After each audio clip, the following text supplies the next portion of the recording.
What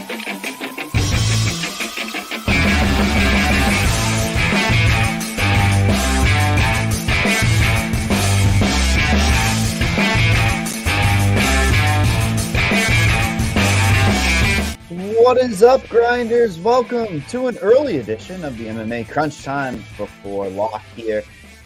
H3 Buddha here with John. Squirrel Patrol. Listen, a lot of fights. Next week, it's the hangover before next week. Yeah. But, ABC card, they said we need to save the card. We got Ikram last week. We got him here on the main event this week. Tight slate, condensed ownership. I think it's easy to get different, but it's terrifying to get different. Would you agree with that? Yeah, I don't know if I'm getting that too. But I have a couple of fighters that I think I like better than the field, and a couple fighters that I think I like less. I am kind of looking at some of the late line movement, and it's not huge, but it's maybe swaying my thinking here or there. But yeah, it's only 11 fights. There's just not a lot to work with, and especially we have one of the mispriced fighters. So, but it should be a fun card anyway, right? It'll be nice to to watch the fights during the day and have it end earlier rather than at 1 a.m. Yeah, I think it's going to be a good one. Honestly, for action, I think you're going to have a lot of the OVs in your lineups this week, right? We have a lot of the Middle East influence on this card, but I think we kind of started off by saying there's a lot of different late noticed fighters, guys that are coming in this week to save the fights, and they really did a good job of just trying to put things back together. Like the Ikram, that made sense, but he's getting up the rankings real quick, John, and to be fair, he's going to be one of the popular guys on the whole entire slate because there's just not a lot of ways to go comfortably for underdogs. And I think he's just that organic underdog, but it's going to have a ton of ownership. He allows you a little bit more to do with your lineups. My problem is, doesn't that make Whittaker a very interesting play if he gets a finish? And I think even a second to third round might be enough. But I do worry also in that main event, the 5 rounds, that if it ends up being a kickboxing fight, I'm a little bit worried. I got to be honest. It's in the back of my head, but tighter slate. Obviously, we're looking for wins. This is the fight you first start your lineups with. Yeah, it's like a good main event, and it actually is an interesting main event. But it's not like a great one. It's not one like, oh, you need to have it. It's the timing is really going to be the timing and pace are going to be really important, just because it's about even money to go over or under 3.5 rounds. Well, like 4 rounds gives us a little bit more to work with. Like if it goes 2.5 and it's a little bit slower pace, then maybe it's a fight we don't want to have at all. But it is interesting. Like it's interesting Ikram getting this chance pretty early in his career. And it's a fight that was just put together about 8 days ago, I think 8 or 9 days ago. So but it'll be interesting to see who wins. We're showing a little bit of higher projected ownership on Ikram. But I think it's deserved. I think he's generally going to score a little bit better than Whittaker because he has both grappling, potential of grappling points. He's also a little bit favored to get the early finish. I think he's got the better inside the distance line, better first round finish line. He's lower priced, so it allows you to do more with your lineups. But, I think ownership's going to go in that direction as well. So I think you're right. Like you put in Whittaker, then suddenly you're probably taking the favored fighter and the lower owned fighter in the main event. And that's not a bad spot to be either. Yeah, I mean, the smaller slate here, I'm living in that middle range. It's almost like an exacta bet, right? Like it's like trying to get these ones that are going to get that win equity. But at the same time, you have finish equity right around here too. You've got grappling. So it's just very tricky slate. And I do feel like if you're going to take Whittaker, know what you're signing up for. It could be a tough first round, right? Like these OVs, Aliskerov has the tools to go and grapple. He's got the tools to keep it competitive on the feet. I just think it's going to be whoever clocks the other guy first and gets respect is going to slow the pace of the fight down. So for fantasy, I feel like we have to temper our expectations, but it's 80% of the field right there in that main event. Just tricky. I wish I had confidence in Whittaker. Let me just tell you. Yeah. Well, and we should keep in mind the slate context. I think I was doing Friday 11 a.m. show with Blender, and he was talking about this card for last time we were in this region, UFC 294. He put together the parlay that was like 12-1 of all fighters whose last name ends in OV to win, and it hit. So that's something that like is relevant for the main event because Whittaker is more likely to win a decision, but I don't know if that makes logical sense. Given where the card is, I don't know if it makes logical sense. Like I don't know if I'm Whittaker, I don't know if I want this going to decision, and that's actually something that holds true up and down the card. Like, if you're one of these Brazilian fighters, who's in Saudi Arabia, do you really want it going to decision if you're fighting a fighter whose last name ends in OV? So I think it's important to keep the slate context in mind. Absolutely, the slate context huge, and like I said from the get go, you can get crazy on this slate, or you can just stay in that middle range. So let's just, I guess, talk about where that point is where it starts getting crazy. Like I feel like once you get past Rodriguez or Gordon, it's like, oh no, there goes the slope, right? Then you're going with Dalby, Ribeiro, and Tricoli. We'll just talk about these guys. Obviously, we'll talk about Shara in a minute, the big value, but I want to talk about this upper echelon 9K range. Hawk Paras, nobody's going here, dude. Nobody is going to go here. And this guy was sneaky really bad for scoring purposes.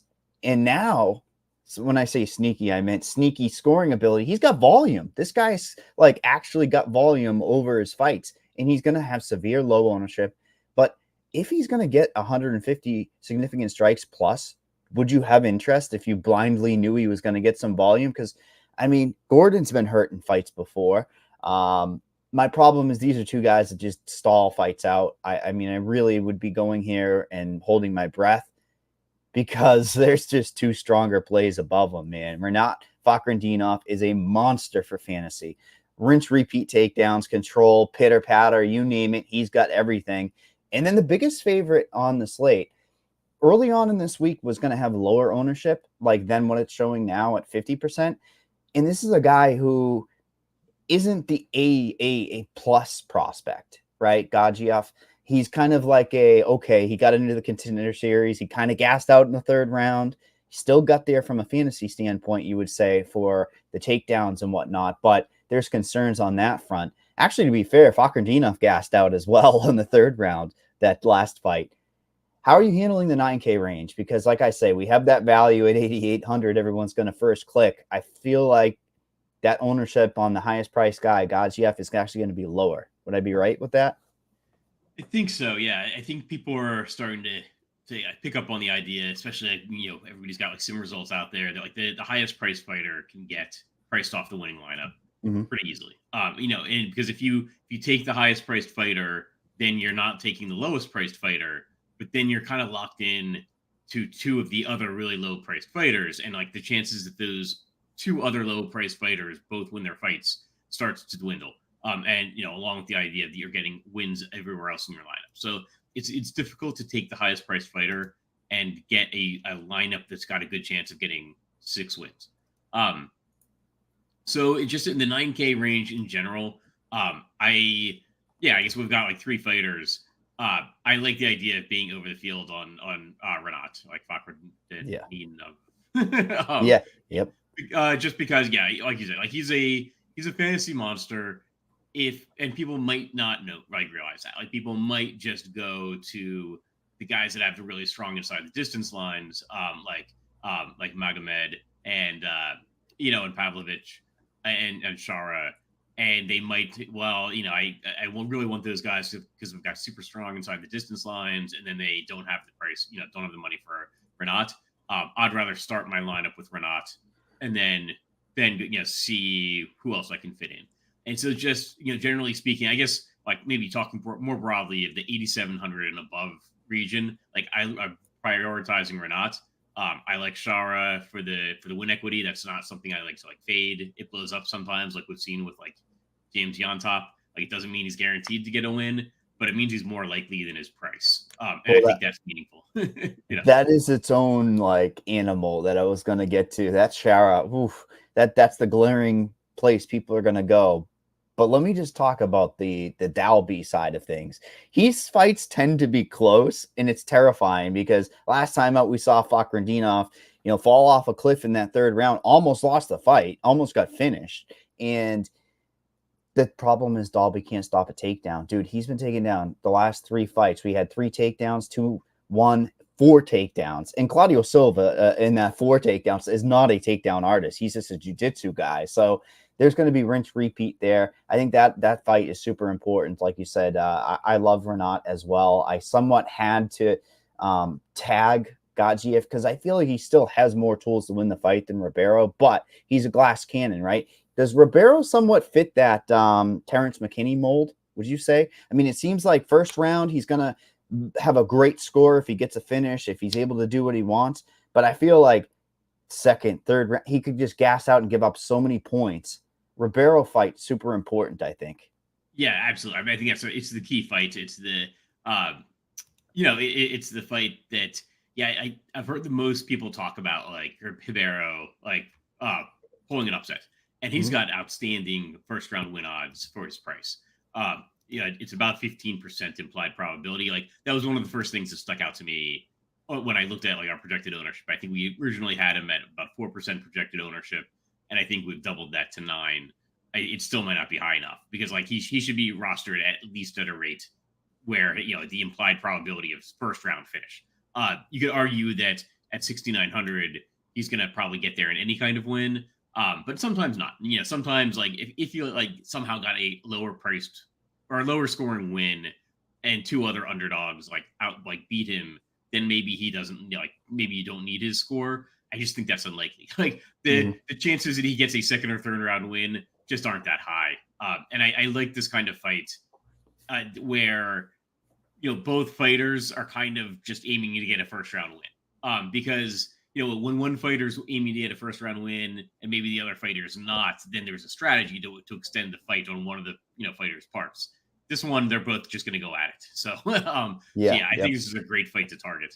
And because I think the winner of this fight probably puts up a high score. Yeah, I mean, again, you don't want to go to the judges in the motherland, right? You're just not smart for these guys. They have to be going out there and trying to get a finish.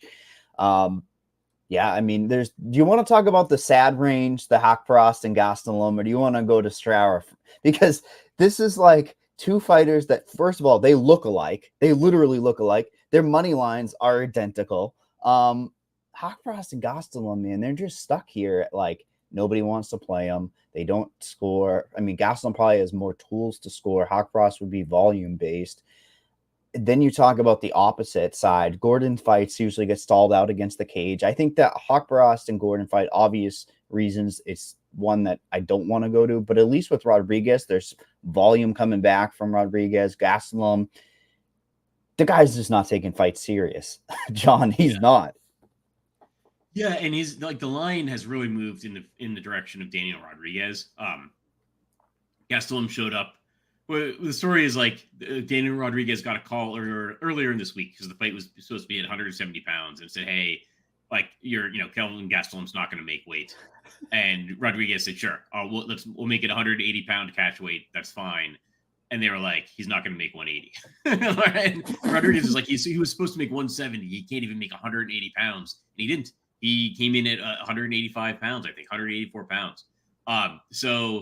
Yeah. And the line has then moved in the favor of Rodriguez. We just don't know what's going on there. Why is Gastelum not even close to making weight? Is it an injury? Is it he's just not taking it seriously? Does that reflect on the rest of his preparation?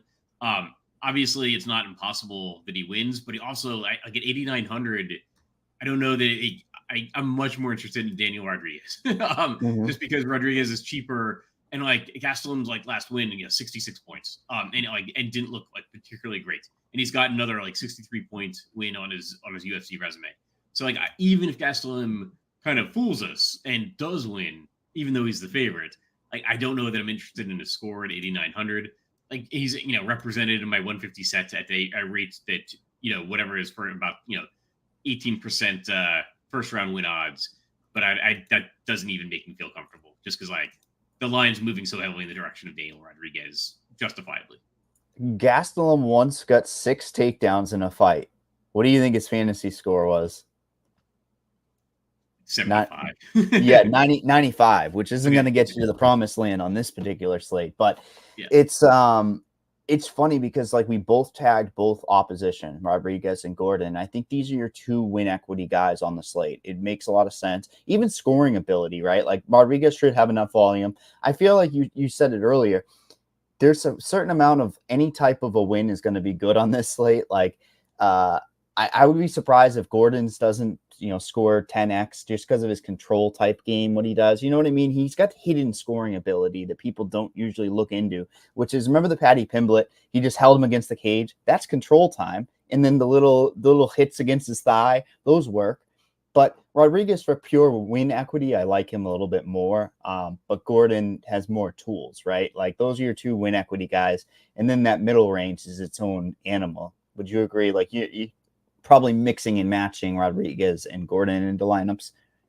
Yeah, so I prefer Rodriguez. He's actually got a little bit of a better chance to win now, but he's 100 more expensive. So there are some lineups I just can't get up to Rodriguez, and then I think Gordon is fine. I prefer Rodriguez though. I think for the ownership, like I think we're gonna see Gordon a little bit higher owned. He's projecting a little bit better, and I'm not sure I'd buy that. Like I just because the line's now moving in Rodriguez's direction. I kind of prefer Daniel Rodriguez to Jared Gordon, and like I'm making that a little bit of a priority. But there are some lineups where it just doesn't work because of salary, and then Jared Gordon's fine. Yeah, it's a tricky slate because either of those guys in a win are probably going to be competitive between the 2, and then trying to get it right as well. The next range, the middle range, I cannot wait to break this one down with you because this is from Aliskerov. So then you get the Lima fight, the Long and Lee fight, and then I feel like the odd fight out, to be fair, is the Walker and Ozdemir fight, dude. And this is crazy because these 2 have weight class where there's finish equity. I think they're both like plus 170 inside the distance, Walker and Ozdemir. It's kind of funny that Walker is going to be lower owned as the favorite, but Ozdemir, I mean, he's got to hurt Walker. Walker's been hurting so many times and just been meme finished. I like Ozdemir, but he's lower volume. I feel like a decision win might not be very good for either of these 2 fighters. So I feel like Walker and Ozdemir somewhat, unfortunately, are X'd out, but I know how important this fight is if it does finish. Yeah, so middle range, like the line's actually moving a little bit in Johnny Walker's direction. So I think I put this as the fight that I was least likely to roster. I'm now getting a little bit more Johnny Walker just because it's no longer really a pick 'em. It's really more of like a minus 125 in favor of Johnny Walker. And I don't know like what's causing the line movement, and it's not like dramatic line movement, but it's something that makes me consider like, well, maybe I should get a little bit of like Johnny Walker in my lineups. It's a fight that I think if it ends early, then obviously whoever wins is going to put up a big score. If it doesn't end early, it could be a pretty low score. I think my stat of the week, for expert survey was that these guys have 26 fights between them. They've neither of them has ever scored more than 1 takedown. Neither of them has ever landed 100 significant strikes in a fight. So if it goes the distance, then it's like not going to score well. It's favored to go over 1.5 rounds, about minus 150. Yep. So like it's a fight that like I think people are gonna maybe look at the names and click on them more than they should. But there is about an 18% chance on each side of getting a first round win, and that would score well. So that's like kind of reflected in my ownership, and got a little bit more Johnny Walker than Ozdemir just because the line is moving in his direction. No, for sure. It's just that fight that I look at and I'm like, I know I'm going to get burned by it, right? Middle range, you win equities here. But just hope it gets to that second and third round. And there's some more action fights around this range, which you really have to look to the Long and Lee and then Naimov and Lima. I mean, ownership's going to be here. You've got the balance. First fight of the night. I mean, there's these 2 guys, complete unknowns from the road to the UFC. The good thing is we have stats on these guys, John. Like we actually have some data points to go off of, right? Usually we have 2 unknowns on the, fantasy points on the page, but now you have Lee, who actually on this first fight had a first fight finish, decent score. And then he had the ability to get 4 takedowns in that second fight with a third round knockout. Like, these guys are going to go at it. I think that the pace is going to be tremendous because they're going to match that pace of Naimov. Naimov's been a fantasy monster. I was somewhat surprised you didn't tag him. I got to be honest. Is that because you're worried about that Lima side getting that win equity now, money coming towards Lima, the jiu-jitsu in his back pocket, maybe a sloppy takedown and Lima catches something, maybe even hurts him on the feet, because Naimov's gotten by through that grappling, through that control time, which is very, very fantasy relevant. Yeah, this is a tough range because the fighters here are pretty unknown. We've got two 7,900, 8,300 fights. And the fighters are all probably like the least well-known fighters on the card, I would say. So yeah, like I'm not like going out of my way to like roster any of these guys. I kind of like the Lee Long fight a little bit better than the Naimov Lima fight. Just because I think these guys are really unknown. So I think people are going to avoid them in their lineups, but I think they could be decently paced, and I think it's going to go 3 rounds. And so, like, I think the winner could outscore the winner of the Naimov Lima fight. The Naimov Lima fight, I don't know. It's one of those ones where I feel like Naimov should be favored more, and he's not. So that makes me a little bit worried. But if Naimov just goes out and like crushes him, we go, well, maybe I should have just bet Naimov then. So I don't know. Yeah, I'm leaning towards like the Long and Lee fight, just because I think the ownership will be lower, but I don't feel that comfortable at it. But Long, 15% is one of the lowest owned fighters on the slate. That's the cool thing about it. Like, if you want to attack the other side.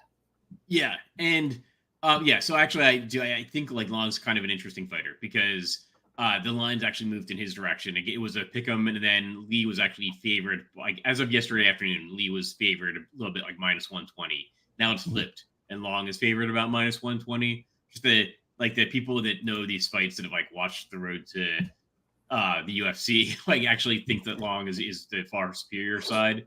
So I don't mind going there, but Lee probably does have the grappling. Lee is I think favored to get over 2.5 takedowns by the fight props.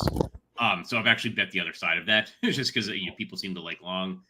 I don't know, man. Yeah, it's tricky. It's super tricky because like I feel like the pace is going to be here, but you've got a guy who just has 10 fights in Lee, and then a guy versus 35 fights in Long. I mean, that's pretty insane experience wise. But let me just get my go ahead. Yeah, and Long does have like Dana White Contender Series fights, like I think a few years ago. So yeah, no, it's this range. I love it, and I had to tag Naimov because, like you mentioned, if he comes out here and smashes and hits like, oh my God, this guy was a -500, -1,000, right? His style is so fantasy friendly, and his opponent is late notice. I feel like people are just like piling in on Lima, like, because jiu-jitsu, it negates the style of Naimov. Perhaps he even has better striking. To be fair, Naimov is kind of just like pitter patter. He doesn't do a lot on the feet. This is the one. I feel like Naimov could be the guy on this slate. Yeah, I mean, he could be. I think anybody could be. Let's be fair. Yeah. Blender would say play anybody, and anybody could be the guy on this slate. One thing with Naimov is like his game log looks really good. He's got 3-0 with 3 like DraftKings 90-point plus wins. One of them was 120. But the 120 was like an early win bonus. So it's just I don't want to hold that against him. It's just that it's hard to know how he would have scored otherwise. 96 points in a decision win is pretty good. That was UFC 294. And then his debut against Damian Malarkey, he's a massive underdog and pulled out the win. So I don't know. Lima was training for a 5-round fight in chat. Somebody mentioned. So I mean, yeah, okay. So he's got the cardio. That's a good thing to back up, right? Like, I just like when we have a late notice, the money moves towards that fighter, and then you have the ability to get a lower owned. I think Naimov's going to come in a little bit lower owned. That's really what I should have led with and told you is this. I don't feel like people are going to want to go there. Yeah, well, because he's the higher priced fighter and it's a pick'em fight. It's now -110 on both sides. I'm probably going to end up with less Naimov, and I might just end up betting him on the like for the difference between my Lima and my Naimov, if that makes sense. It does like bother me. Like this is clearly home turf for Naimov. Like why is it a pick him? Like people must Yep. people must really like Lima. So Naimov probably is going to end up being underrepresented in my lineups. But I might just, I'll see how the first few fights go, and I may end up just, putting a little bit of a bet on Naimov as a hedge, or just because like it seems like he should be favored in this fight. Yeah, let's talk about a low-owned fight. After I tell you about Roto Grinders Premium, there's never been a better time to sign up for Roto Grinders Premium with NBA, PGA, NHL, MMA, MLB, and WNBA. We've got an option for whatever level you're looking for. Get yourself a 6-month combo subscription at an exclusive price of $469.99. That's a savings of $250 instead of buying all 6 individual months of combo premium. You can also get your first month of RG Premium for $40 off for a limited time. Those that want to test run before dipping their toes in the water, get a 3-day pass for $19.99. Check out the links in the description for more information. The fight I am talking about that I'm terrified of is one that our friend Maryi in chat said, Kane.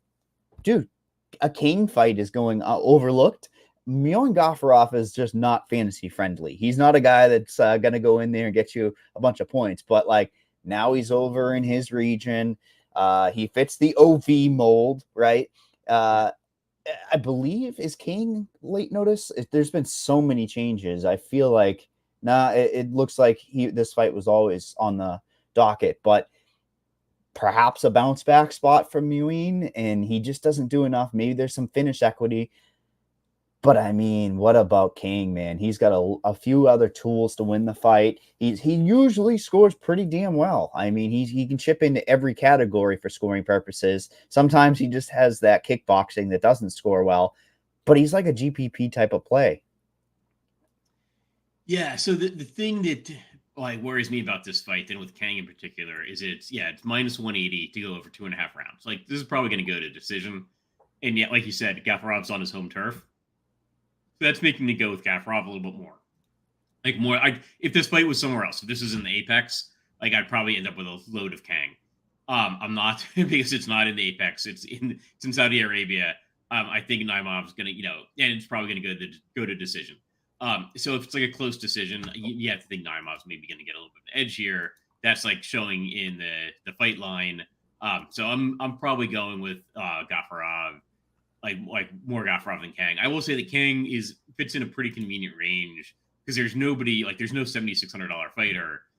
And so like there's a lot of lineups where I've got Aliskerov and then at 7,800, and then like I have some amount of money, and so while I'm gonna go with Kang, right? Like if I have something over 7,500, like I like Kang more than Volkov. So like with no $7,600 fighter, like I'm just ending up with a lot of Kang. If I end up with any amount of like money around that range left over.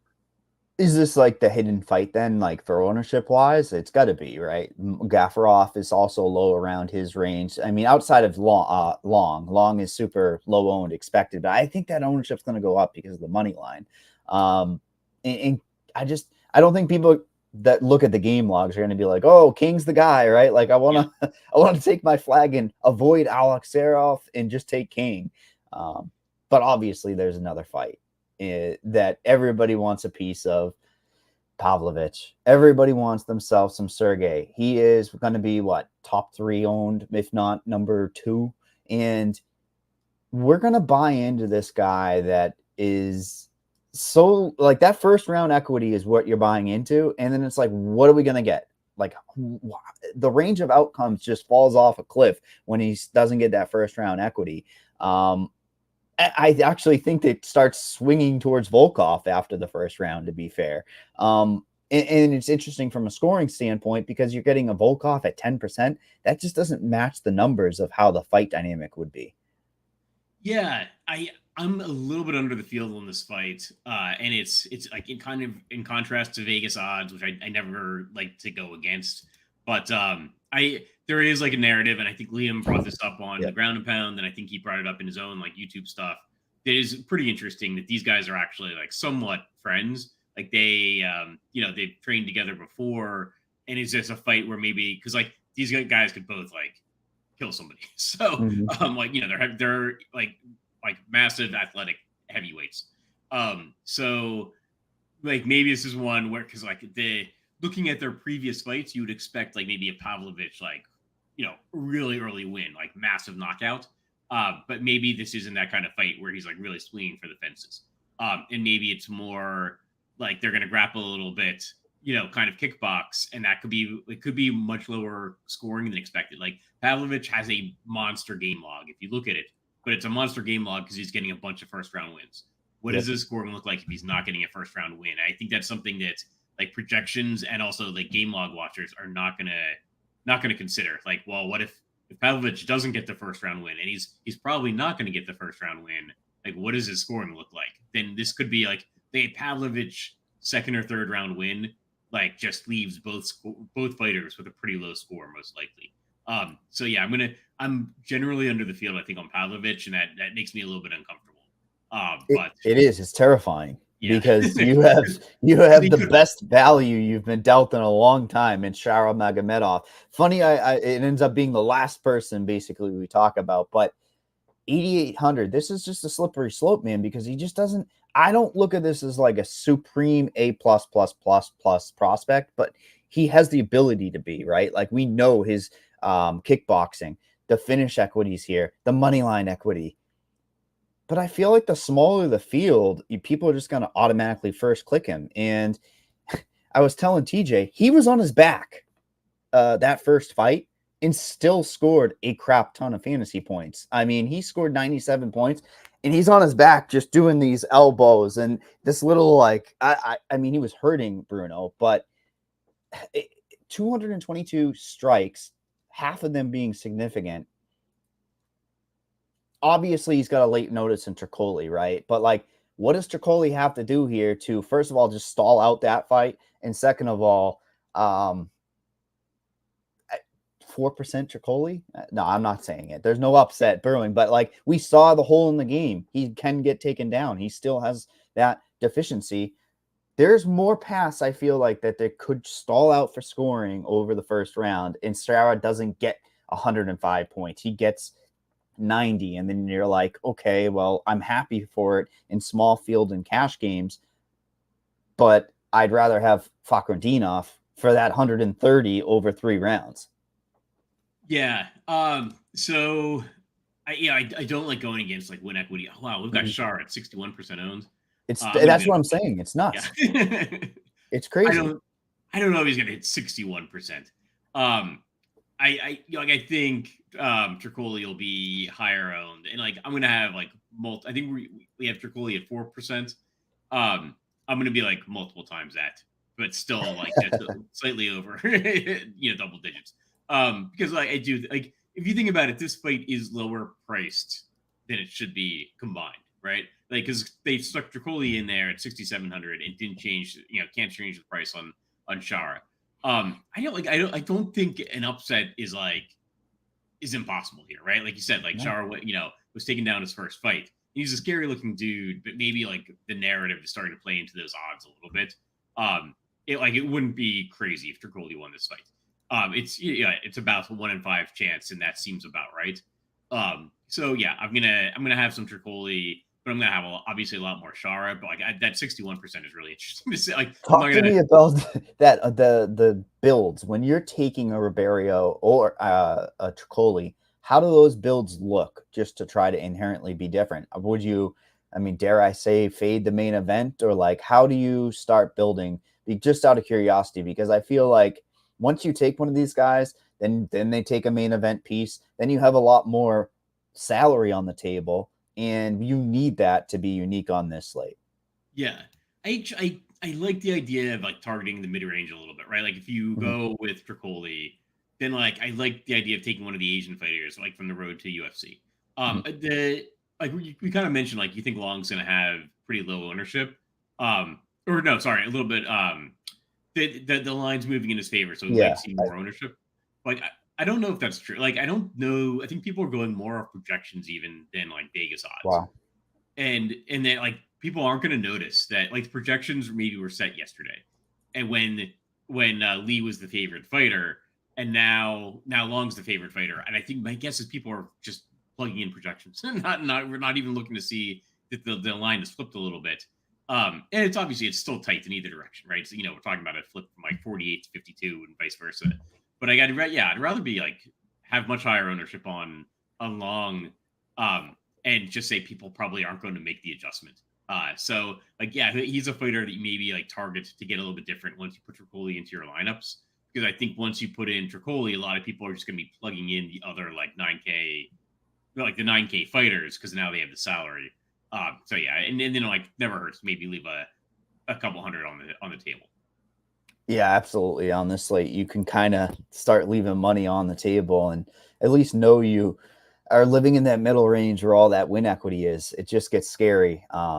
Again, I can't talk up Naimov enough, because I feel like even if Lima wants to play that jiu-jitsu game, he's just going to be like getting that prototypical control time with a guy fishing for submissions off his back. Like I really like Naimov for this slate. If you can't tell. Yeah.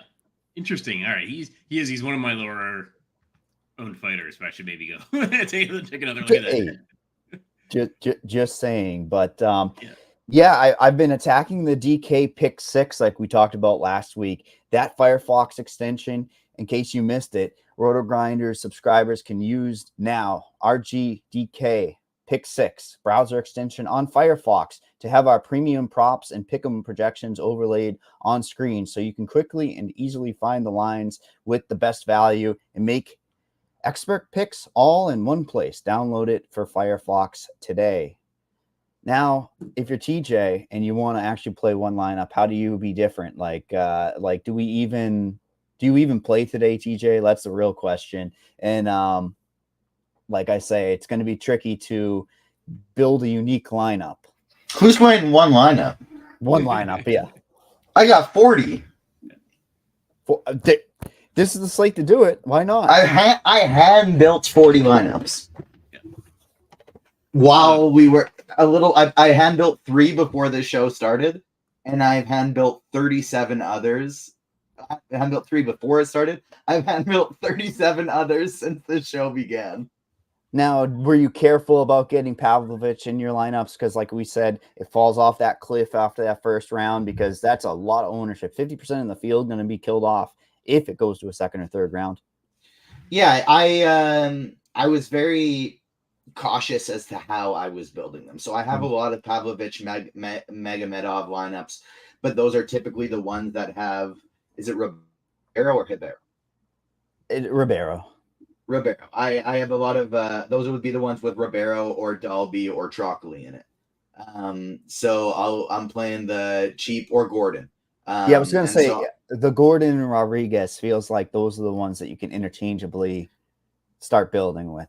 Yeah, and so it's like because those two have a little bit of higher ownership. When I'm playing the Pavlovich and the Megomedov, I'm playing them with Dalby, Ribeiro, or Trocoli.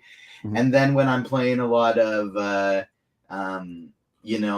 guy up top, Gads, whose name I can't pronounce, guy up top with the F, whose name he's going to come in lower owned. Just when I'm playing when I'm playing those guys, that's when I'm getting more. I'm playing a little Volkov in it.